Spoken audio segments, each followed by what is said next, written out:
Você acompanha agora o Jornal da Rede Alesp. Tudo sobre o Legislativo do Estado de São Paulo.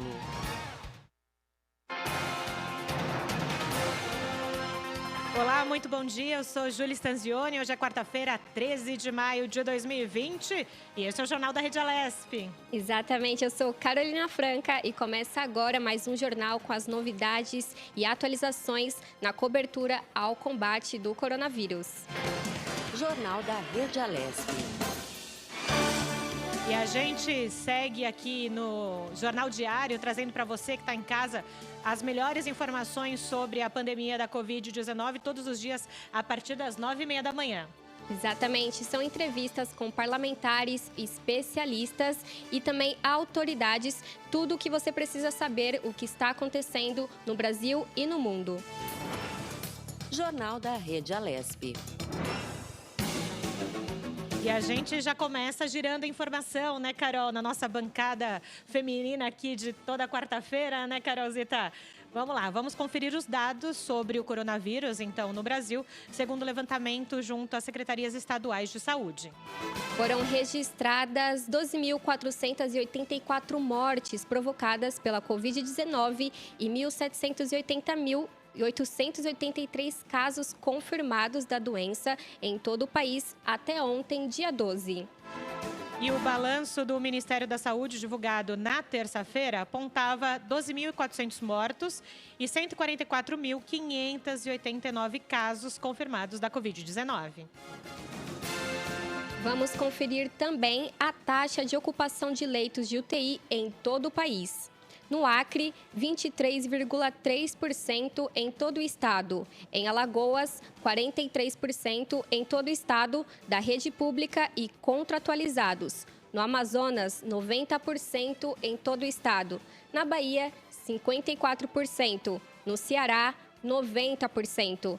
No Espírito Santo, 62,93% em todo o estado. No Maranhão, 97,81%. Mato Grosso, 9,6% dos leitos de UTI da rede pública em todo o estado. Mato Grosso do Sul, 2,6% em todo o estado. Em Minas Gerais, 59%.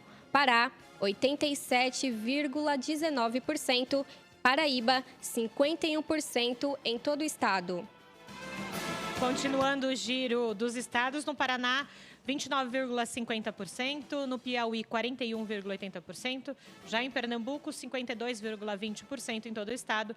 No Rio de Janeiro, um ponto de alerta, 98% dos leitos já sendo utilizados em todo o estado. Rio Grande do Norte, 33%, no Rio Grande do Sul, 71,70% em todo o estado, Rondônia 29,6%, Santa Catarina 17,03% do sistema público em todo o estado, aqui em São Paulo 66,90% em todo o estado, Sergipe 34,8%, Tocantins 35% dos leitos ocupados, Amapá, Distrito Federal, Goiás e Roraima não divulgaram a taxa de ocupação.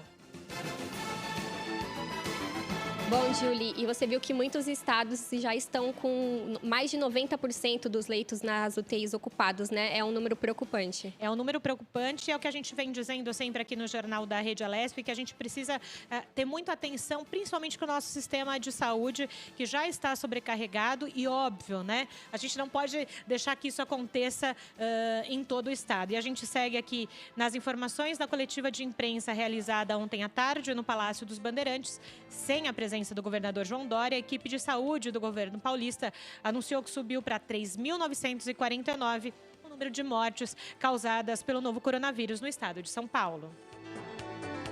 Foram 206 novas mortes registradas em 24 horas. Esse número de óbitos representa um aumento de 5% em relação ao dia anterior. No total, já são 47.711 casos confirmados de Covid-19 no estado de São Paulo. E os números só vão subindo. Há quase 10 mil pacientes internados com sintomas da doença aqui no estado de São Paulo, sendo 3.720 nas UTIs, 5.815 em enfermarias. E a taxa de ocupação dos leitos de UTIs reservados justamente para o tratamento da Covid-19 é de 69,1% no estado e de 85,7% na Grande São Paulo, cerca aí de 4% menor do que a taxa registrada na região no dia anterior. Então a gente viu que de um dia para o outro está crescendo demais, Carol. Exatamente, os números só aumentam. E o secretário estadual de Saúde, José Henrique German, explicou a queda na taxa de ocupação dos leitos dos hospitais da Grande São Paulo. Esta pequena queda da porcentagem de ocupação se deve à entrada de novos leitos no sistema, que fazem com que a porcentagem de ocupação então diminua um pouquinho. Nós temos internados hoje em UTI 3.720 pacientes e em enfermaria 5.815, tanto de pacientes internados como pacientes confirmados. Aqui também houve uma pequena queda do número de pacientes internados em UTI, o que colaborando junto com a questão do aumento do número de leitos, que faz então cair um pouco o percentual de ocupação na Grande São Paulo. E no interior continua dentro de 69%, como vinha vindo. E a situação no estado ainda está longe de merecer aí comemoração. A velocidade com que o novo coronavírus se espalha para o interior de São Paulo está preocupando as autoridades. Todas as cidades nesse momento acima de 70 mil habitantes já têm registros de coronavírus. Segundo o secretário de Desenvolvimento, Marco Vignoli. Todas as cidades nesse momento acima de 70 mil habitantes já têm registros de coronavírus. Esse número também tem avançado para cidades menores de 70 mil habitantes, que compõem aí os quase 200 municípios, 200 e poucos, que ainda não têm casos de coronavírus, mas que diariamente têm tido um crescimento exponencial. E cerca de 25% das cidades paulistas com menos de 10 mil habitantes já registraram ao menos um caso da Covid-19. Para o presidente do Conselho de Secretários Municipais de Saúde, o Geraldo Repli, o estado vive em um momento muito preocupante. Normalmente, um município com menos de 10 mil habitantes não tem um leito hospitalar. E hoje nós já temos casos em 25% desses municípios com menos de 10 mil habitantes. Isso é um dado extremamente preocupante. E como nós estamos vendo, a doença está indo. Ela está indo para o interior, está chegando lá nos rincões desse estado. Todo mundo fala, o estado de São Paulo é um estado rico. Mas nós temos isso sim, nós temos essa realidade e um grande número de municípios com uma população bastante pequena. E a doença está chegando. Essa é uma grande preocupação. E com a propagação do novo coronavírus crescendo 4 vezes mais rapidamente nas cidades do interior e do litoral do que na Grande São Paulo, o governo estadual projeta que até o final de maio, todas as 645 cidades do estado terão casos confirmados de Covid-19. E ao final da coletiva, o secretário estadual de Saúde, o José Henrique German, reforçou a importância do isolamento social nesse momento e exaltou a atuação dos profissionais de saúde, principalmente os enfermeiros. Queria fortalecer a mensagem do Fique em Casa, salve-se em casa, né? Porque é ali que você fica mais protegido. Os idosos acima de 60 anos, principalmente, cuidem deles para que tenhamos passado por esta epidemia sem uma catástrofe relacionada principalmente aos nossos entes queridos mais idosos. E a outra é a questão da máscara. O uso da máscara é obrigatório, mas, independentemente disso, gostaria que passar essa mensagem enfatizando o uso da máscara, porque a sua máscara me protege e a minha máscara protege você. E ainda a questão final aqui para como melhorar a taxa de isolamento, né? Nós já fizemos campanha, nós já fizemos várias ações no sentido de assim fazê-la subir, e Não sei, eu acho que... Será que é só o medo que é capaz de fazer subir uma taxa dessa? Então, fica aí a mensagem e lembrando do Dia do Enfermeiro mais uma vez e agradecendo a atuação de todos os enfermeiros e profissionais de saúde nesse sistema. Muito obrigado a presença de vocês. Jornal da Rede Alesp. E é importante destacar, né, Carol? Agora a gente ouviu que eles estavam falando para a gente, atentando o quanto a Covid vai avançando no interior paulista e também no litoral. Era uma das grandes preocupações nas últimas semanas do Centro de Contenção ao Coronavírus. Então, a gente reforça aqui o nosso pedido de ficar em casa. Quem precisar sair, saia, mas quem puder ficar em casa, fique em casa, porque a gente está vendo que a gente está chegando naquele momento que sempre falam, né, do pico da pandemia no Brasil, que estava projetado justamente para maio e junho. Então, a gente está chegando nesse momento. Então, ficar em casa se torna ainda mais essencial, né, Carol? É um dado muito importante, né, um pouco assustador, dizer que até o final desse mês, infelizmente, se a taxa de isolamento se mantiver, né, em 50%, todas as 645 cidades do estado vão ser atingidas com a Covid-19. Então, para que não cheguem municípios que, infelizmente, não têm uma estrutura com poucos leitos de UTI, é preciso manter o isolamento social, é preciso usar a proteção facial, que também já é obrigatória em todo o estado de São Paulo. E a gente continua aqui no Jornal da Rede Alesp, levando informação para você que está em casa. Mais de 7 milhões de trabalhadores brasileiros já tiveram salário reduzido durante a pandemia do novo coronavírus, segundo o Ministério da Economia. A marca foi registrada ontem, 40 dias depois da publicação da medida provisória 936, que permitiu a suspensão do contrato de trabalho e a redução da jornada de trabalho, com a redução, então, proporcional do salário na crise da Covid-19. E, de acordo com o balanço do Ministério da Economia, a maior parte dos trabalhadores teve o contrato de trabalho suspenso. E, ao todo, 3.950.000 trabalhadores, ou seja, 54,9% do total, fizeram esse tipo de acordo, que pode durar até 2 meses.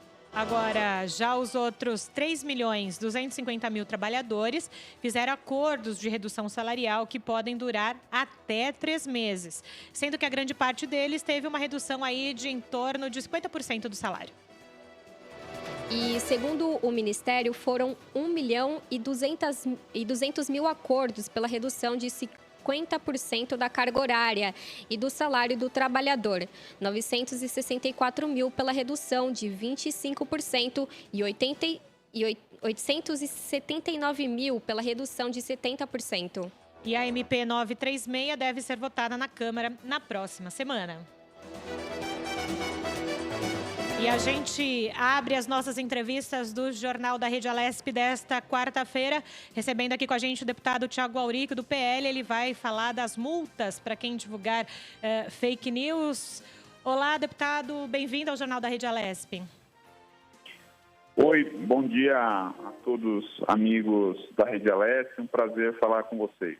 E, deputado, eu queria que o senhor já começasse falando para a gente sobre esse novo projeto de lei que o senhor protocolou, que prevê as multas, né, para quem propagar fake news que vem se tornando tão complicado aqui na nossa sociedade, né, deputado? Isso, até a ideia que a gente teve foi oriunda de outras assembleias pelo Brasil que vem adotando essa mesma medida, até com projetos já aprovados, outras assembleias protocolando projeto ainda, mas acho que é uma tendência importante a gente punir as pessoas que propagam fake news, principalmente num momento tão delicado que a gente vive, né? A gente já está nessa situação da pandemia em relação ao coronavírus e ainda tem gente querendo propagar o mal, propagando mentiras. Então, é lamentável e acho que tem que ter, sim, uma multa para quem comete esse tipo de mal feito ao Estado, mal feito à população, né? Deputado, bom dia. Quem fala aqui é a Carolina. Obrigada pela sua participação.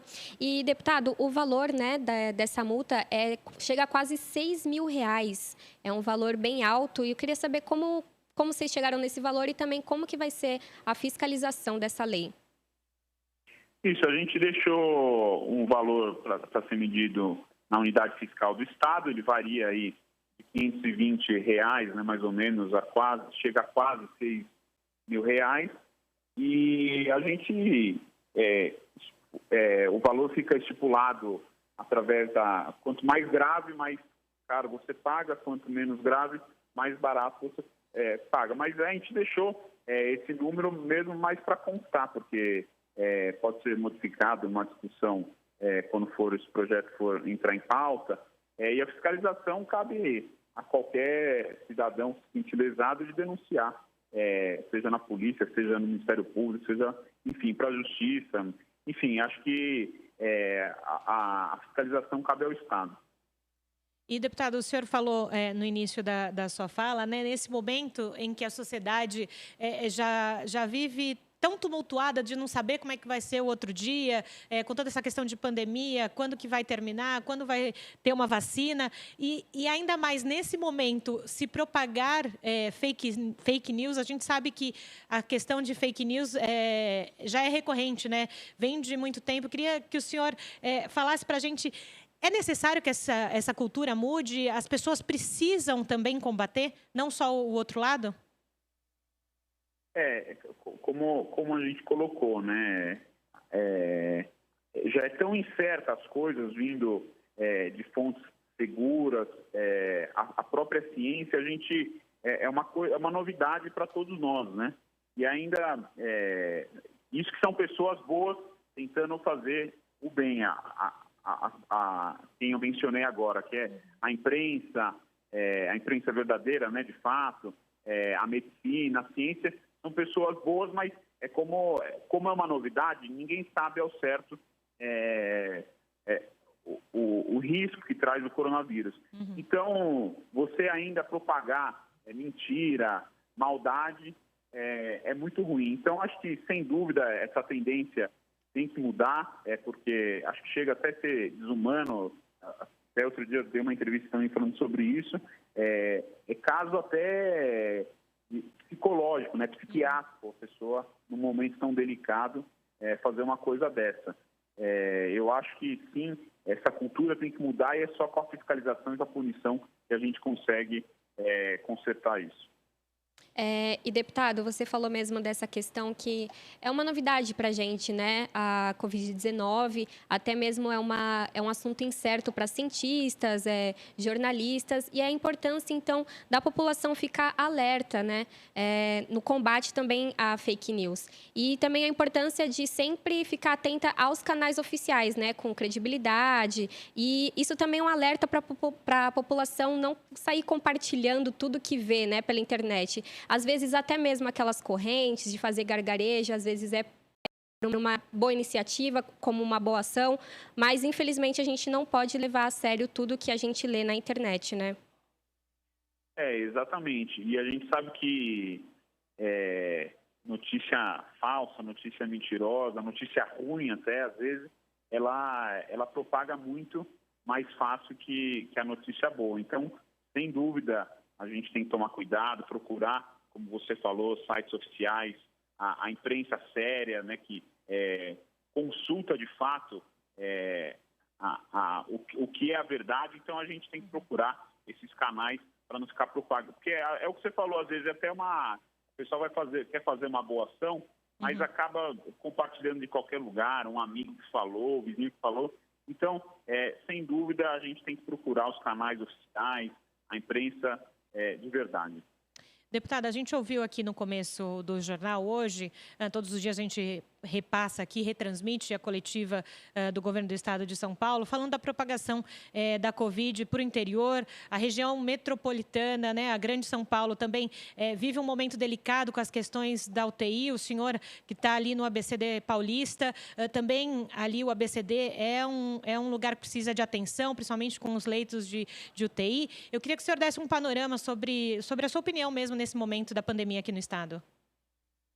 Olha, como você falou, a região metropolitana tem sido aí, junto com a capital, o principal foco, não no estado, mas como no Brasil inteiro. E existe, de fato, que a gente vem vendo nos noticiários, as divulgações oficiais do governo do estado, é a preocupação de todos da transmissibilidade aumentar no interior de São Paulo e no litoral. Aqui no ABC eu tenho acompanhado de perto, juntamente com os prefeitos das 7 cidades, o trabalho que vem sendo realizado. Esforço não falta por parte de todos os prefeitos, do poder público, de estruturar o sistema de saúde, aumentando o número de leitos. Ainda a gente pode falar que ainda tem uma folga para o sistema estar próximo da ocupação de 100% das UTIs. Eu pego aqui, por exemplo, a minha cidade, São Caetano, não vou te falar o número exato, mas ainda não passou nem de 70% a taxa de ocupação dos leitos de UTI. Então, o isolamento aqui surtiu um efeito, assim como surtiu em todo o estado, porque se a gente não tivesse feito o isolamento, já estaria muito pior a situação. Então, como eu tenho acompanhado de perto aqui, graças a Deus a situação ainda está estável. Mas a importância de ficar em casa, de cumprir o isolamento é muito importante, porque a gente evita a transmissibilidade desse vírus que é tão rápida e pode ser, muitas das vezes, letal. E ontem os dados atualizados traziam como São Bernardo do Campo a cidade com mais casos no ABC, depois Santo André e, por último, em terceiro lugar, na verdade, São Caetano do Sul, a cidade do senhor. Agora, a gente sabe que nesse momento também os senhores não param, continuam com os seus projetos, continuam nas votações. A gente tem todo o sistema virtual aqui de votação. E depois da votação do final do mês passado, da questão dos cortes orçamentários aqui na Lesp, também tenham aí uma comissão, o deputado Vinícius Camarinha está juntando aí também os outros projetos dos deputados para que se faça um grande documento para ser votado. Eu queria que o senhor falasse em que momento está isso. Ontem teve o Colégio de Líderes também para discutir um pouquinho sobre isso. Exatamente, até parabenizar a Assembleia por continuar os trabalhos, dando um exemplo ao país nessa parte, principalmente de cortes de gastos, de adotar o plenário virtual. Acho que é muito importante a gente dar essa resposta para a população de São Paulo. E agora também parabenizar o deputado Camarinha pelo trabalho, o deputado Vinícius Camarinha, pelo trabalho que vem realizando nesse grande projeto de combate ao coronavírus. Ontem, na pauta do Colégio de Líderes, eu, como vice-líder, acabei participando na ausência do meu líder, André do Prado, e ficou, podemos falar, combinado que esse projeto seria protocolado ainda essa semana, para semana que vem, talvez, a gente conseguir votar. Eu acho que vai ser um passo muito importante e um gesto do trabalho que a Assembleia vem fazendo no combate ao coronavírus. E a Assembleia Legislativa de São Paulo foi a pioneira nessa questão do plenário virtual, também nessa questão de corte orçamentário. É um exemplo, né, deputado, nesse momento, para a sociedade, né? Precisa mostrar para a sociedade também esse outro lado, né? As pessoas, às vezes, não se preocupam com o outro, né? E a gente sente o quanto a Lesp e os senhores deputados estão pensando na população. Exatamente. A gente tem que ser... Temos que enxergar como o nosso trabalho um trabalho essencial. E no momento que a gente não pode estar reunido, a gente tem que achar uma saída, como várias empresas têm feito, adotado o home office, o Poder Judiciário vem adotando essa medida, o Congresso Nacional. Enfim, o trabalho nesse sentido não pode parar. Deputado, muito obrigada pela sua participação. A gente aguarda, então, a votação desses projetos que vão beneficiar a população no combate à pandemia. Muito obrigada e volte sempre. Sem dúvida. Obrigado a vocês, sempre à disposição. Um abraço. Então, aí o deputado Thiago Auríquio contando para a gente que nos próximos dias deve ir a plenário esse compilado de projetos dos deputados, que o deputado Vinícius Camarinha está coordenando, né, todo esse trabalho. Ontem foi discutido por muitas horas, entre eles, essa situação que todos os projetos são voltados para o orçamento de saúde de todo o estado de São Paulo. Então é importante dizer o quanto a Assembleia Legislativa de São Paulo e quantos deputados por aqui estão trabalhando, né, Carol? Exatamente. Já houve a votação do projeto de resolução que cortou custos aqui na Assembleia, exatamente também para ajudar no combate à pandemia. Esse dinheiro que vai ser reservado vai ser São 320 contabilizado, né? milhões de reais que serão disponibilizados à saúde com todos esses cortes que foi votado e já está em vigor desde o dia 1º de maio. Isso, já está em vigor e ainda mais agora esses projetos que estão sendo compilados pelo deputado Vinícius Camarinha devem ser votados já na próxima semana. É a expectativa, né, o quanto mais rápido possível para poder beneficiar a população no combate a essa pandemia. E falando em combate à pandemia do coronavírus, aqui no Jornal da Rede Alesp, desde as 9h30 da manhã, todos os dias você fica muito bem informado e a gente segue para mais uma entrevista. O Jornal da Rede Alesp conversa agora com Ronaldo dos Santos, ele é presidente da Associação Paulista de Supermercados. Ele vai nos falar justamente como os estabelecimentos estão aí se organizando para enfrentar a restrição de quarentena e, claro, atender a população nos serviços essenciais, né, Carol? Exatamente. Bom dia, Ronaldo. Seja bem-vindo ao Jornal da Rede Alesp. Bom dia, um prazer falar com vocês. Ronaldo, para iniciar, então, a gente gostaria de saber como os mercados estão se preparando, né? Reabastecendo, enfim, atendendo a população nesse momento. Olha, só fazendo acho que uma retrospectiva, né? Nós podemos colocar a data da crise aqui no Brasil a partir de 12, 15 de março, né? Nós tivemos que nos primeiros 10 dias uma aceleração muito grande na visita dos consumidores às lojas, ou seja, um aumento aí substancial na venda nesses primeiros dias. Evidentemente que ali havia por parte do consumidor vislumbrava, né, um risco do desabastecimento. E, evidentemente, isso nos preocupou muito. Primeiro porque eu colocaria a cadeia produtiva estava funcionando e ainda está, né, hoje funcionando normal, nós não temos problema de abastecimento, mas nós tivemos um problema nos primeiros 10 dias pelo fato de ter acelerado muito rápido e não que havia falta de produto, nós tínhamos dificuldade, evidentemente, de fazer a cadeia funcionar com aquela demanda adicional de conseguir levar os produtos até as gôndolas. Então, às vezes, o produto estava na indústria, poderia estar nos CDs das lojas, a gente com dificuldade de colocar o produto na gôndola.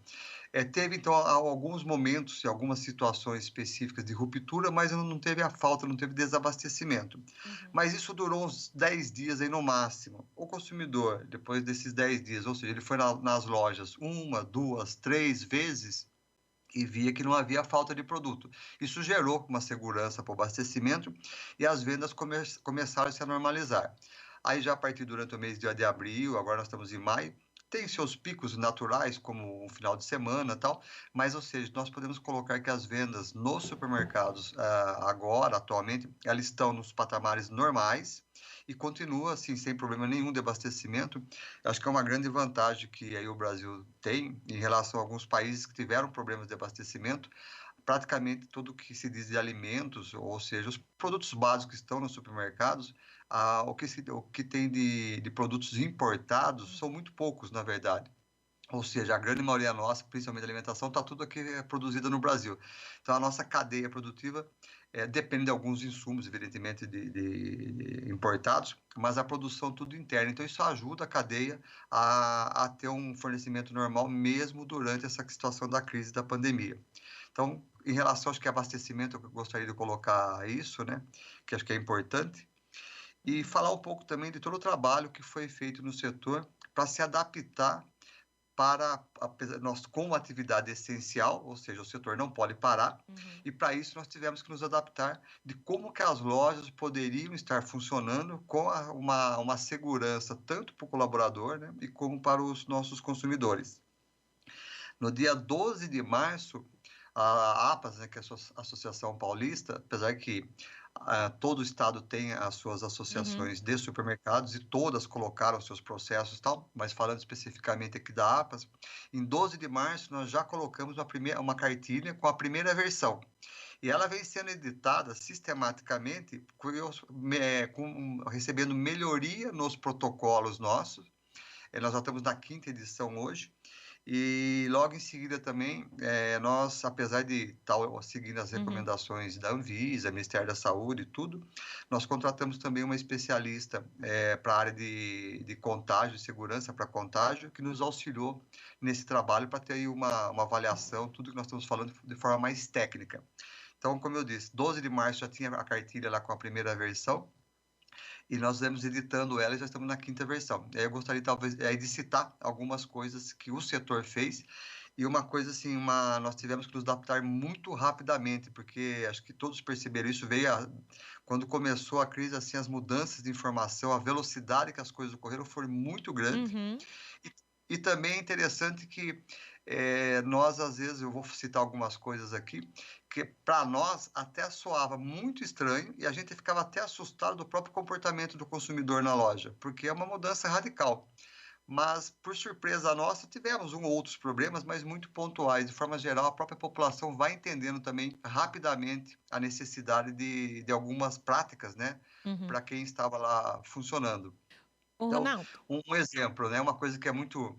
A vida inteira a gente trabalhou para colocar o consumidor dentro das nossas lojas, e aí a gente vai no nosso protocolo hoje e nós colocamos, por exemplo, um estudo que a APAS elaborou, nós entendemos que um cliente a cada 15 metros quadrados nas lojas, considerando a área total de venda de uma loja, isso seria uma boa medida para evitar aglomeração. Então, foi uma recomendação da APAS, os associados, com a sua maioria esmagadora, aceitam e controlam dessa forma, e você vê que é uma medida, em tese, estranha, porque, de repente, você tem um cliente querendo entrar na loja, se atingiu aquele limite estabelecido, nós estamos proibindo que ele entre na loja, ele tem que aguardar fora da loja.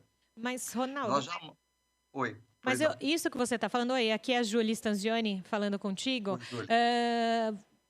aproveitando o seu gancho, né, de falar que todos queriam sempre o consumidor dentro da loja, mas que nesse momento precisa ser feito diferente. Também no mercado ali do meu bairro acontece isso. As pessoas têm um limite, depois as pessoas precisam esperar do lado de fora, mas a população nesse momento está sabendo respeitar e tem a consciência de que não é possível, principalmente nos mercados de bairros que são menores, ter uma aglomeração muito maior. E aproveitando que você falou de março, eu imagino que tanto para a associação quanto para os próprios donos de supermercado, tudo aconteceu muito rápido, né? E vocês agiram também muito rápido nessa orientação para eles, né? Sim, tudo muito rápido, e acho que é uma coisa que nós conseguimos colocar, como eu te disse, em 12 de março já tinha, nós estávamos dando início lá no 12 de março, já tinha começado a aparecer os problemas aqui no Brasil, principalmente em São Paulo, que estava na linha de frente com isso. Em 12 de março já tinha uma cartilha lá com algumas recomendações nossas, e evidentemente, como eu disse, a gente foi atualizando isso. Mas sim, da mesma forma que os empresários, supermercadistas, se adaptaram rapidamente com as mudanças nas lojas, os consumidores também, né, tiveram que se adaptar. E, como eu disse, sempre havendo aquele receio de que uma medida, puxa, como é que eu vou colocar uma medida que eu impeço a entrada na loja, né? E, ao mesmo tempo, a gente percebe que o consumidor entende aquela situação, porque acho que acho que no fundo fica aquele sentimento de trazer uma segurança maior para evitar o contágio. Então, essa foi uma medida assim, que nós colocamos e é bem aceita, os consumidores respeitam, evidentemente, mas é uma medida que, como eu disse, né, imagina para o empresário em si, que a vida toda lutou para colocar o consumidor na loja, no momento desse, quando ele chega, e você fala, não, aguarda aí que agora você não pode entrar. E outra coisa, as barreiras físicas, hoje, por exemplo, as lojas estão usando máscaras, maior parte, além da máscara, aquela própria viseira, que também é uma dupla proteção, e também como exemplo, a gente fala das barreiras físicas, né? Nos caixas tem aquele protetor. Isso dificulta muito a comunicação com o consumidor. Eu acho que você deve ir em loja, né? Quem está nos ouvindo aí também é evidente, e percebe às vezes que fica ruim de falar com o operador de caixa, você vai fazer alguma comunicação nas áreas de atendimento também, mas é uma outra adaptação, a gente fala, não entende, repete novamente, e fazer o quê? Mas está lá todo mundo com a máscara e não tem outra alternativa, né? E, Ronaldo, você falou... Ronaldo, sobre a questão do uso da máscara, né? Vocês podem impedir, se algum cliente não quiser adentrar ao estabelecimento com a máscara, no caso? Olha, tem diversas situações. Primeira orientação da APAS é que cobre do consumidor que utilize a máscara, evidentemente, que tem que usar máscaras. Alguns entram com a máscara, mas você sabe que tem pessoas que têm dificuldade, se sentem mal com a máscara. Então, às vezes, durante a compra na loja, há uma tendência da pessoa baixar a máscara e deixar só no pescoço. Ou seja, ela entra, mas às vezes não usa. E nós também orientamos que a gente aborde o cliente, né, e peça para que também que não faça isso, que continue utilizando a máscara. E tem situações diversas, porque existe alguns municípios que trataram como recomendação no primeiro momento, outros colocaram como obrigação, outros colocaram até multas, né, para quem não está utilizando, e às vezes multando até o próprio estabelecimento por esse motivo. No início, se você me perguntasse isso há 30 dias atrás, quando houve a mudança de posicionamento também da Anvisa em relação às máscaras e tal, era um pouco mais difícil, mas começou a se aculturar. E nós percebemos o seguinte, mesmo aonde não tinha nenhum tipo de obrigação legal, apenas uma recomendação, depois que mais da metade das pessoas passam a utilizar as máscaras, aquela outra metade que não está utilizando, a gente percebe que há um desconforto para a pessoa. Então, isso rapidamente você começa a mudar e a utilização sobe muito rapidamente. Então, de forma geral hoje, ou está por recomendação dos municípios, se tornou estadual também, né? Mas os municípios também com legislação específica, ou seja, a obrigatoriedade do uso. Então, evidentemente, isso subiu, né, muito. Eu diria que hoje, analisando agora, nós não temos, assim, problema de não uso. Se for, é muito pontual de uma pessoa chegar na loja e não estar usando máscaras. Nós estamos cobrando que utilize a máscara, que entre adentre a loja com a máscara. Mas, se teve problemas no início, agora já houve assim, o aculturamento do processo e todos estão utilizando e nós não temos mais problemas. Se tiver alguma coisa, é muito, muito pontual. Ronaldo, a gente está falando dos consumidores, né? Mas eu queria falar do outro lado, dos funcionários, né? A gente sabe que nessa gama de supermercados em todo o estado de São Paulo, podem ter funcionários que fazem parte daquele grupo de risco, né? E como é que é a orientação da APAS nesse sentido? O funcionário vai trabalhar com algum outro tipo de prevenção? Faz rodízio desses funcionários? Nessa questão dos funcionários dos estabelecimentos, como é que está funcionando? Olha, aí foi a recomendação da APAS também, logo isso já ocorreu no final de março, acho que a partir de abril, de certa forma, todos os associados, eu acho que aí sem exceção, seguiram a recomendação, que é uma recomendação da APAS, mas é do próprio Ministério da Saúde também. Nós afastamos das lojas o grupo de risco. E quem foi considerado o grupo de risco? Evidentemente, os idosos, aí mais de 60 anos, pessoas com algum tipo de morbidade, algum tipo de doença específica, as grávidas também, inclusive os menores. Então, teve um grupo bastante grande de pessoas que deixaram de trabalhar nas nossas lojas porque nós colocamos dentro desse grupo de risco. Tanto que depois vocês também já devem ter visto, nós abrimos, né, de forma geral, o setor andou fazendo contratação para substituir essas pessoas. Houve um número bastante grande de contratação durante o mês de abril, para essa substituição. Mas, ou seja, o grupo de risco, sim, foi afastado das atividades das nossas lojas e continuam afastados ainda, né? Perfeito. E, Ronaldo, vamos falar agora da questão dos preços, né? Também por conta da economia alta do dólar, alguns preços a gente sente que tá subindo um pouco, mas como que está sendo a negociação com os distribuidores, né? Você garantiu aqui, disse que provavelmente não vai haver um desabastecimento, que era o que muitas pessoas temiam, mas como que tá sendo feita essa negociação com os distribuidores? Olha, eu acho que assim, são duas coisas importantes aí para o abastecimento, né? Primeiro eu falei da questão de nós termos um privilégio aí da cadeia ser nacional, e isso evidentemente facilita muito. Imagina se você precisa trazer um produto aí que é um produto final pronto de um país vizinho, aí você tem o bloqueio, né? Evidentemente, logo você não tem o produto. Então, nós não tivemos esse problema. Nós temos a conexão entre os estados, né? Ou seja, as cadeias produtivas nossas estão localizadas lá. Minas produz muito leite, consequentemente vem muito queijo de lá e tal, mas não há nenhum tipo de barreira entre os estados, então funciona normalmente a cadeia e esse privilégio de ser o produto ser nacional. Agora, o que ajuda nisso também, evidentemente, é a própria regulação do consumo versus produção pelo preço. Ou seja, nós vivemos aí num regime de liberdade de precificação, E isso permite que, se há uma falta de produto, por exemplo, produtos que dependem de safra agrícola, nós tivemos uma quebra no feijão, por exemplo. Então, obviamente, você tem menos produto, há uma pressão de preço, é natural que o preço suba e sempre foi assim, né? Nós tivemos um problema bastante grande com o feijão aí, apareceu muito como um problema e um vilão agora, mas se você pegar o gráfico do produto comparar anos anteriores, o ano passado também estava nesse patamar de preço mais elevado.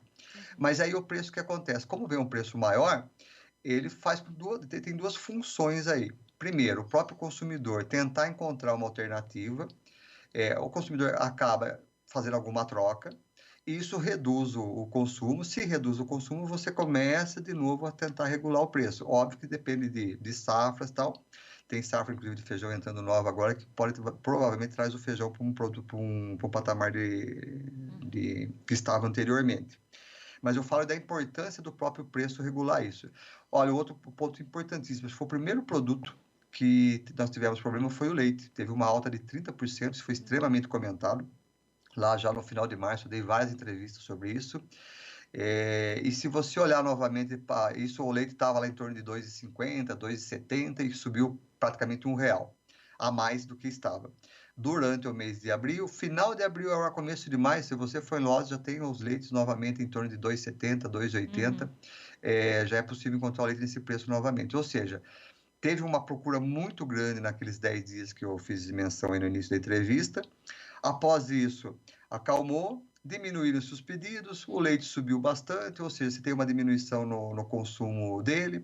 O leite também, né, uma mussarela, praticamente, a mussarela é leite, ou seja, sobe a mussarela, você diminui o consumo, você tira a pressão e o produto vai voltando a preço normal que estava antigamente. Então, eu faço essa colocação da importância do próprio preço ir regulando a demanda. E uma coisa que a APAS colocou, é evidente, nós precisamos considerar que nós estamos numa época de exceção. Tem uma diferença, ou a liberdade econômica continua, mas há a preocupação, sim, de que a cadeia tenha necessidade de ajustar preço, mas que todo mundo tenha cuidado com isso. E falando dos associados nossos, isso nós fomos muito enfáticos.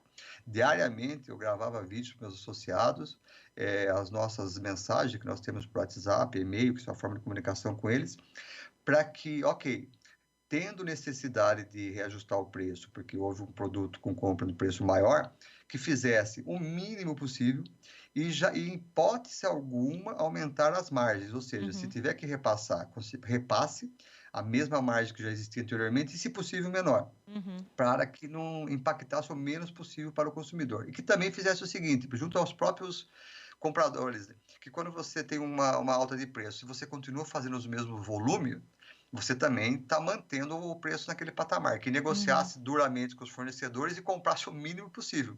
Porque, como eu disse, quanto menor a demanda, obviamente o preço ali na frente vai ser um pouco menor, é natural. Perfeito. Esse é o Ronaldo Santos, presidente da Associação Paulista de Supermercado, a APAS. Ronaldo, obrigado pelos seus esclarecimentos aqui no Jornal da Rede Alesp. Até uma próxima oportunidade. Até a próxima, foi um prazer falar com vocês. Estamos sempre disponíveis aqui para colaborar com as informações. Um bom dia a todos. Bom dia.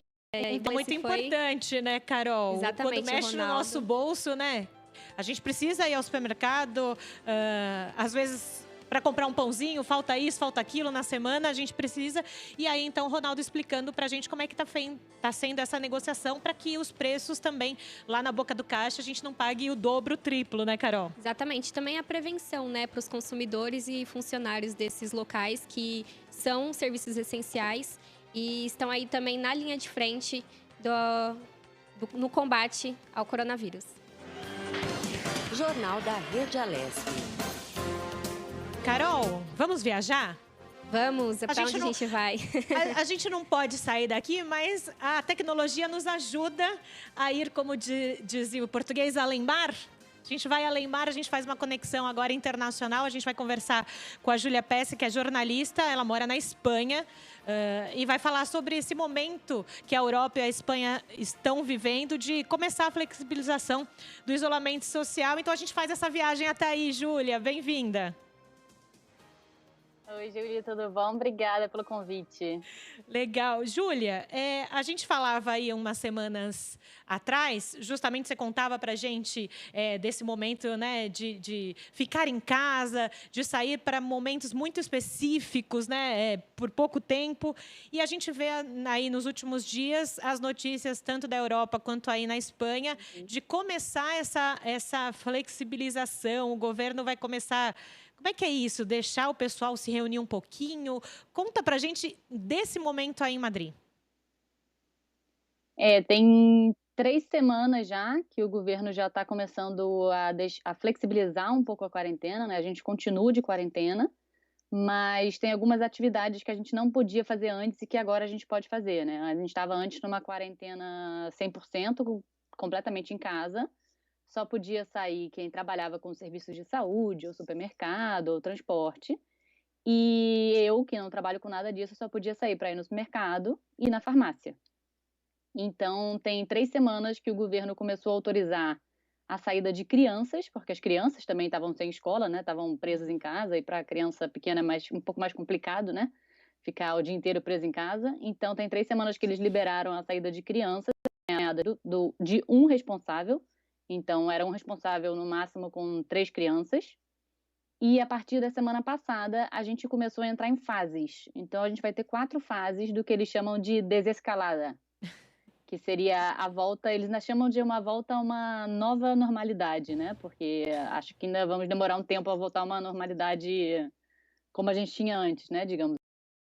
Então, a partir de semana passada, a gente entrou na fase 0. Vai ter fase 0, 1 e 2. E 3, 4 no total, né? 4 fases no total. Sim. Então, o país inteiro, até então, o país inteiro estava em quarentena juntos. E aí, quando começou a parte agora das fases, não vai seguir o país inteiro junto, vai ser de acordo com cada cidade. Porque, por exemplo, Madrid é a cidade que tem mais casos, então Madrid provavelmente vai demorar mais para passar de uma fase para outra. E aí eles dividiram as fases a partir de diversos critérios. Então, semana passada o país inteiro entrou na fase 0. E essa semana, metade do país entrou na fase 1. E metade não entrou ainda, porque ainda não superou os critérios que o governo considera importantes para passar de fase, digamos assim. É uma coisa muito difícil de entender, a gente às vezes aqui fica até batendo cabeça entre a gente, o que eu posso fazer, o que eu não posso, quando que a gente vai passar de fase, o que vai acontecer. Então, e eu acho que como todos os países estão entendendo, a Itália começou essa semana também, a França também essa semana começou a poder sair de casa. Eu acho que como todos os países estão fazendo isso pela primeira vez, ninguém tem uma cartilha a seguir, ninguém sabe exatamente do que, né? Ninguém tem muito claro do que, em 2 semanas você pode fazer isso. Não, porque tá todo mundo fazendo ao mesmo tempo. Justamente. Então, E eu fico pensando, Júlia, nesse sentido, né? Uma parte do país pode sair, outra parte do país não pode. As crianças, né? Que eu imagino o desespero dos pais. Quem tem criança sabe como é que é ficar em casa. Mas eu fico pensando em o que a população pensa nesse momento, né? Como você falou, às vezes tem que se conversar para saber o que pode fazer. Não podia fazer nada, agora pode fazer mais ou menos. Mas dentro dessa realidade de que as pessoas ainda vão se adaptar de novo a uma outra realidade, né?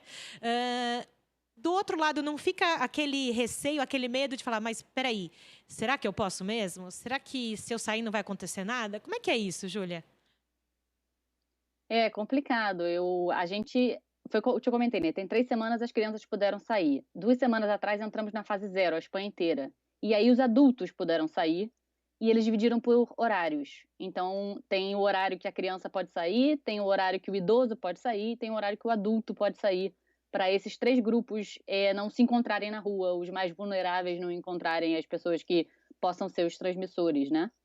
Então, agora eu posso sair, por exemplo, 1 hora ao dia, no raio de 1 quilômetro da minha casa. Então, pela sua pergunta, eu tenho uma amiga, por exemplo, aqui que mora perto de mim, a gente já está autorizado tem uns 10 dias a sair mais ou menos, que ela não saiu ainda, porque ela está com medo. As pessoas, é tudo muito novo, né? Então, assim, provavelmente Madrid, que não passou de fase agora, mas deve passar semana que vem ou na próxima, já vai poder abrir bar. Eu tenho medo de ir a um bar. Sim. Eu não sei se assim que abrir o bar, eu vou ser a primeira pessoa na porta do bar. Eu tenho amigas falando, o bar vai abrir, eu vou estar na fila, vou ser a primeira. Não sei. Bom, É essa porque que realmente é muito novo, né, então assim, as coisas têm que ser tomadas com muita calma, o governo mesmo aqui já informou que cada fase vai ter no mínimo 15 dias, porque é o tempo de ver se não teve nenhum, sabe, nenhum aumento de casos, Uhum. nem nada, porque aqui na Espanha foi bem sério, né, então não pode correr o risco de ter que parar tudo de novo. A gente ficou parado por 2 meses fechados.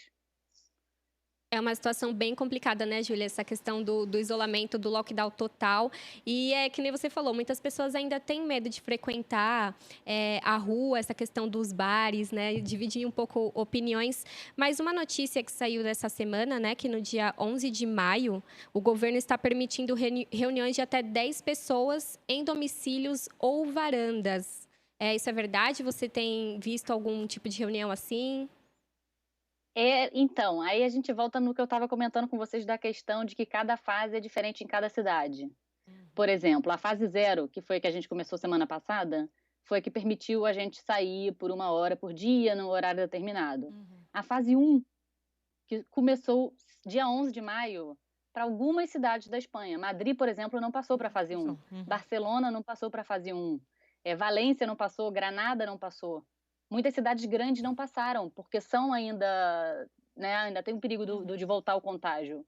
Então, sim, na fase 1, é possível fazer reunião em casa com até 10 pessoas, desde que você mantenha o distanciamento. Isso quer dizer, se você tiver uma casa muito pequena, Sim. você não pode receber 10 pessoas, né. Mas que não sei como será controlado isso também, né, que aí a gente entra numa outra questão de como se controla, a É questão da consciência isso cidadã, É isso né.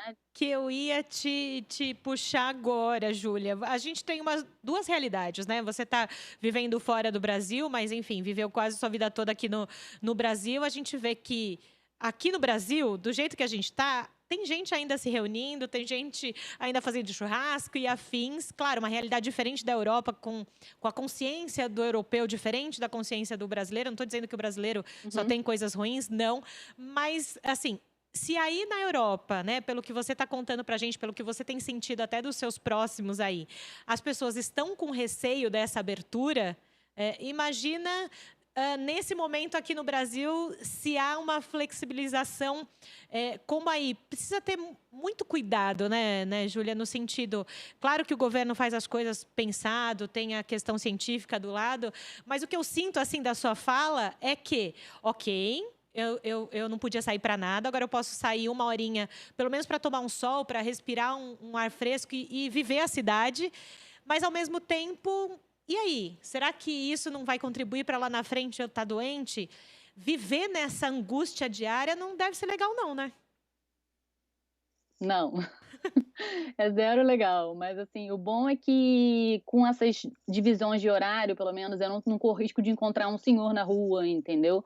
De ser o foco de alguma coisa, porque o problema é que aqui a contaminação foi muito rápida e muito alta, porque é assintomático, né? Então, muita gente que achava que estava bem, continuava fazendo indo ao trabalho, sem se tocar que estava contaminando outras pessoas. Então, essa tentativa de dividir por horários é muito por isso, entendeu? A polícia sim controla, já tiveram diversas multas aqui, tem multas desde 300 euros a 1.000, 2.000, 3.000, dependendo do tipo de infração, né, que você cometer. A polícia sim multa, mas tem algumas coisas que é muito difícil da polícia chegar, é muito difícil da polícia controlar se eu estou saindo do raio de 1 quilômetro da minha casa, por exemplo. Não tem como a polícia parar todo mundo na rua e falar, olha, você está mais de 1 hora na rua? Olha, você saiu do seu raio de 1 quilômetro? Ou Então pedir... isso vai muito das pessoas aqui e as pessoas têm respeitado. Óbvio, como todo lugar, tem gente que não respeita. Mas assim, na sua maioria, as pessoas têm respeitado. Então, eu não sei realmente, eu acho que quando abrirem os bares, que provavelmente, espero eu, que o Madrid passe para a fase 1 semana que vem, mas ainda não temos data, né? Eu imagino que vai ter muita gente, mas eu ainda acho que vai ter muita gente que vai demorar a voltar para esses lugares. Até porque os bares vão abrir com capacidade reduzida, com leis, entendeu? Deve ser obrigatório máscara, não sei. Eles estão até hoje discutindo aqui se é obrigatório usar máscara ou não. Então, assim, é muito diferente, né, as leis e a maneira como conduzem cada país. Eu vejo aqui próprio na Europa, a França, a Itália. Tem outros amigos que moram aqui na Europa que tem alguns países que nunca fizeram um lockdown total, que era permitido andar na rua sozinho. Mas as pessoas faziam quarentena. Então, assim, é muito difícil, né, de comparar Eu acho que a quarentena aqui funcionou. Sim, eu acho que a gente Apesar de eu vive um momento, né, um pouco diferente também, mas porque aqui no Brasil, como a Julie bem lembrou, infelizmente ainda há bastante reuniões, de pessoas, as pessoas ainda estão se reunindo, fazendo churrasco. Acredito que aí na Europa o pessoal, como você falou, está respeitando um pouco mais, mas a gente teve notícias, por exemplo, na Bélgica e na Turquia, que teve o afrouxamento também da quarentena, que liberaram alguns serviços que estavam fechados e muitas pessoas foram para esses locais, correram para esses locais, se aglomeraram, ficaram nas filas. Como que você vê isso? É muito complicado, né? Porque aqui, por exemplo, eu não sei como é que estavam as regras lá, nesses países que você comentou. Aqui, por exemplo, a gente não podia sair para nada. Então, assim, por exemplo, no primeiro dia aqui na Espanha, que foi liberado sair para caminhar na rua, eu não fui. Eu falei, eu vou esperar ver o que vai acontecer para ir no dia seguinte eu cogito. Aí no dia seguinte eu fui, entendeu? Sim. Eu acho que é muito complicado, você tá muito tempo em casa, então as pessoas estão Uhum, desesperadas para fazer as coisas básicas. uhum. Eu estava desesperada para tomar sol. Olha que engraçado. E Sim. nunca antes na vida eu pensei, falei, Jesus, eu vou sentir falta de sol. E ó que aqui tem inverno e a gente passa meses sem tomar um sol. E mesmo assim eu estava sentindo falta de ver o sol, sabe? Então, assim, eu acho que tem o risco de, quando abrirem os bares, as pessoas irem correndo. Eu Uhum. vi ontem ou anteontem na Coreia do Sul que teve uma boate que abriu e teve um novo brote de coronavírus ali. Tinham 3.000 pessoas na boate, eu acho, se eu não me engano. Eles estão indo atrás dessas pessoas, porque os novos casos que foram contados em Seul tinham sido Uhum. todos de pessoas que tinham ido nessa boate. Uou. Então, assim, é muito complicado. Enquanto as pessoas ainda estão tentando entender o que é o vírus, não tem vacina, Uhum. se você, depois que pegou, tá imune ou não tá, ninguém sabe. É tudo muito incerto, né? Eu acho que Então, é complicado. e trabalhar com essas incertezas, né, é difícil para todo mundo, né? Para a gente que está em casa, que precisa passar pela quarentena, para a gente que sai para trabalhar, para quem quer, por exemplo, você falou assim, eu acho muito legal a gente ter essa possibilidade aqui no Jornal da Rede Alesp de conversar com pessoas que estão fora do Brasil, porque cada uma é uma realidade. E a Júlia falando assim, aqui a gente passa invernos sem ver o sol e eu queria ver o sol. A gente está começando a se preocupar com coisas que antigamente a gente não se preocupava. Quem ia preocupar, né, Júlia? Estando em Madrid, ver o sol. Né? Sim. Queria ver outras coisas, talvez, né? Então, acho que quando a gente voltar ao normal, se é que a gente vai voltar ao normal, ou vai ter um novo normal, as pessoas também vão olhar a sociedade para o mundo diferente. Não sei se você sente isso, Júlia. Sim, eu sinto. Eu acho que a gente vai ter uma percepção completamente diferente de tudo. Minha dúvida é até quando isso vai durar, né? Porque aí depois volta à normalidade e o ser humano se acostuma, né? Uhum. Então, a ideia da gente, apesar de todo, né, tudo isso de horrível que está acontecendo, é tentar tirar alguma coisa boa. Então, eu acho que os trabalhos vão conseguir começar a flexibilizar mais o home office. Eu conheço diversas empresas que não faziam home office, que era proibido, e que agora estão fazendo. Então, assim, não é porque não conseguia, Uhum. era por pensamento da empresa. Então, talvez seja uma opção. Talvez seja uma opção para a empresa ter um prédio menor que abrigue menos funcionários e mais gente trabalhe de casa. Então, acho que vão ter umas mudanças nesses sentidos. Tentar tirar uma lição, né, um lado positivo, né, dessa pandemia, né, que nem ela falou, essa questão do home office, flexibilização, também pensar no outro. A gente está vivendo nesse momento tão delicado que, para proteger a gente tem que proteger o próximo também. Essa questão que ela falou, bem complicada da balada lá em Seul, né, na Coreia, porque, bom, infelizmente aqui no Brasil a gente tem essa cultura da praia, né? Então, se liberar a praia, provavelmente... Eu fiquei pensando nisso. A praia, o pessoal foi pra praia, já vai, foi. então, lá Júlia, no que Rio é de do Janeiro... Rio, né, Júlia? Já pensou todo mundo lá na orla, no Rio? Aqui as praias estão fechadas ainda. Bom, Madrid não tem praia, né? Mas as cidades litorâneas, algumas abriram para quem quiser fazer esporte no mar. Você não pode ficar na areia tomando sol, essas coisas. Mas eles estão pensando como é que vai ser o verão, porque as praias aqui aglomeram, né? Então eles estão. Foi o que eu falei, eles estão. Tá tipo. Tudo sendo resolvido de acordo com o que está Com o que está acontecendo, porque é tudo acontecendo. muito novo. Tudo muito novo. E, Júlia, eu agradeço demais o seu relato aí direto da Espanha, direto de Madrid, aqui no Jornal da Rede Alesp, para a gente saber um pouquinho mesmo do que está acontecendo do outro lado do mundo, com quem está aí, né, vivendo esse dia a dia, e que logo a gente se fale com melhores notícias, né, e com mais sol aí em Madrid, Júlia. Exatamente, né? Que logo a gente se fale da praia, aproveitando o verão e podendo ser livre. É isso aí. Obrigada, Júlia, mais uma vez por você Obrigada participar a aqui. vocês. Valeu, Júlia. Muito boa essa participação, né? A gente vê um lado, né, diferente lá na Europa, como que eles estão lidando, eles já estão numa fase, já passaram pelo pico da doença, Sim. já estão em outro momento. Vamos tentar levar também como exemplo, né, as ações lá da Europa. E levar o exemplo da Europa significa... Vai flexibilizar em algum momento aqui no Brasil? Sim, a gente não sabe quando. Tem que ir por parcimônia, né? Usando parcimônia aos poucos, como a Júlia falou. Lá na Europa também, os governos, eles estão entendendo diariamente o que está acontecendo. A pandemia, diferente de outras doenças nesse momento, a Covid, ela faz com que a gente reflita a situação por dia.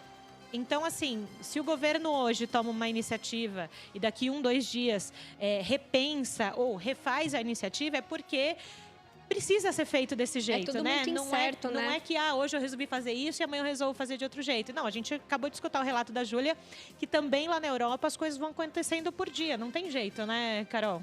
Exatamente, é tudo muito incerto, né? É uma doença nova, são novos hábitos de vida, né? Então a gente vai se acostumando, vai se adaptando. E, Julie, a gente tem mais uma entrevista agora, né? Flávio Ferreira, da área da saúde. Vamos falar sobre a vitamina D, ver se ela funciona, a questão da imunidade também contra a Covid-19. Bom dia, doutor Flávio. A gente acabou de escutar a Júlia lá em Madrid falando que ela estava doida para ver o sol e a gente está falando de vitamina D, pegar um pouquinho de sol. Bem-vindo ao Jornal da Rede Alesp. Olá, bom dia. Doutor Flávio, a gente vai tentar desmistificar aqui a primeira coisa. Só a vitamina D ajuda nessa questão de imunologia, né, nesse momento de pandemia? Não, só a vitamina D não, embora a vitamina D é uma ferramenta muito boa, porque ela é uma vitamina que, na verdade, é um hormônio, né? Ela é imunorreguladora. Então, a vitamina D em altas doses, ela tem um papel de regular a nossa imunidade, ou para mais ou para menos. As pessoas que estão inflamadas, por exemplo, as doenças autoimunes, as alergias, de uma forma geral, elas têm resistência a receber a vitamina D. Então, mesmo que ela tome sol, mesmo que ela tome as doses normais de vitamina D, por ser uma pessoa que tem um metabolismo inflamado, ela não vai receber adequadamente a vitamina D. Por isso que ela deve ser dada em altas doses, né? Eu sigo bastante aquele protocolo do Dr. Coimbra, médico aqui do Brasil, bastante competente nessa questão da vitamina D. Então, ela é uma das ferramentas utilizadas na imunidade. E, doutor, quais outras ferramentas, né? Você falou dessa questão da vitamina D, da reposição de quem tem uma inflamação, uma doença também autoimune, né? Que precisa dessa reposição. Tem algum outro tipo de alimento também, ou alguma outra vitamina, não fazendo indicação, mas que podem ajudar também na imunidade? Claro, eu sempre costumo dizer que são 4 os pilares da imunidade. Boa alimentação, bom sono, exercícios físicos adequados à sua capacidade e gerenciamento do estresse. Na minha opinião, o mais importante é esse último, né? Eu vou repetir. Boa alimentação, bom sono, exercícios físicos adequados à realidade de cada um e o gerenciamento do estresse. Por quê? Se você não gerencia o estresse, né, o nervoso e tal, como é que você vai absorver corretamente uma boa alimentação? Está com gastrite nervosa, está com o intestino irritável, não vai conseguir absorver. Não consegue dormir. E não consegue aproveitar o benefício do exercício físico se tiver com nível de estresse muito grande. Então, o gerenciamento do estresse é muito importante, né, na minha opinião. E esse gerenciamento ele é feito de várias formas, né? Meditação, leitura, terapia e também com suplementação. Olha que interessante, a própria vitamina D, por ter um aspecto anti-inflamatório, desinflama o cérebro. Tem até um trabalho que está saindo de vitamina D e depressão, né? Vitamina C, os oligoelementos, né? O selênio, o zinco, o molibdênio.